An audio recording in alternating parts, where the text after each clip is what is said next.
세겜 망대의 모든 사람들이 이를 듣고 엘브릿 신전의 보루로 들어갔더니 세겜 망대의 모든 사람들이 모인 것이 아비멜렉에게 알려지매 아비멜렉 및 그와 함께 있는 모든 백성이 살몬산에 오르고 아비멜렉이 손에 도끼를 들고 나뭇가지를 찍어 그것을 들어 올려 자기 어깨에 메고 그와 함께 있는 백성에게 이르되 너희는 내가 행하는 것을 보나니 빨리 나와 같이 행하라 하니 모든 백성들도 각각 나뭇가지를 찍어서 아비멜렉을 따라 보루 위에 놓고 그것들이 얹혀 있는 보루에 불을 놓음에 세겜 망대에 있는 사람들이 다 죽었으니 남녀가 약 1000명이었더라. 아비멜렉이 데베스에 가서 데베스에 맞서 진치고 그것을 점령하였더니 성읍 중에 견고한 망대가 있으므로 그 성읍 백성의 남녀가 모두 그리로 도망하여 들어가서 문을 잠그고 망대 꼭대기로 올라간지라.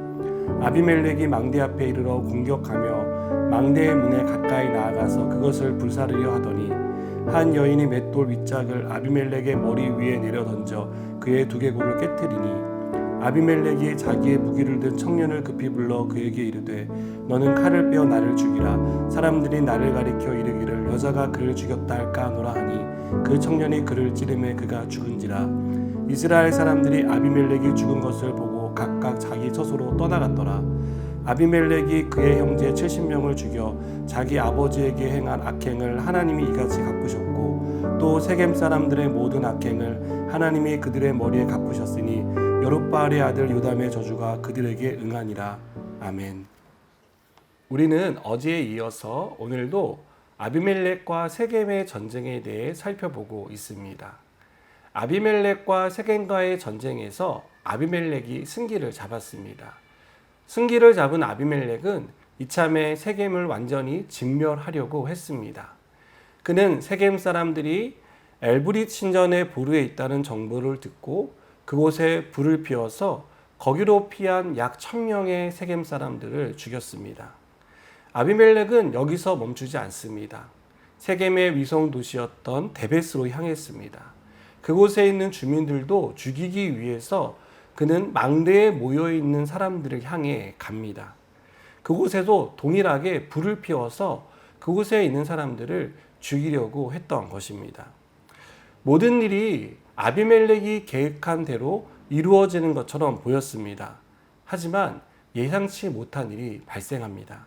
아비멜렉이 망대 앞에 이르자 한 여인이 아비멜렉을 향해 던진 맷돌의 윗짝이 정확히 아비멜렉의 머리에 맞습니다.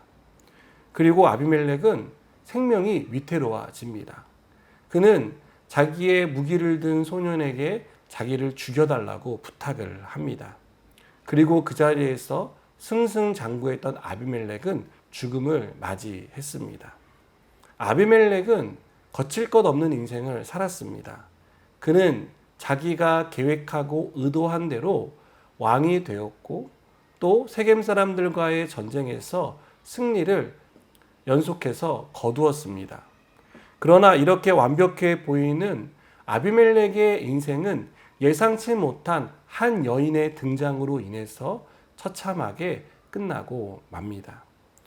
여러분, 우리가 볼 때는 그 여인이 던진 맷돌이 우연히 아비멜렉의 머리 위로 떨어졌다라고 생각되겠지만 이것은 철저히 하나님의 심판이었습니다.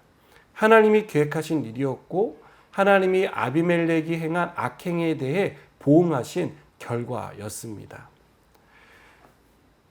56절과 57절을 보시면 이 일이 우연의 산물이 아니라 하나님의 심판이었다는 것을 분명하게 말씀하고 있습니다. 제가 읽어드리겠습니다.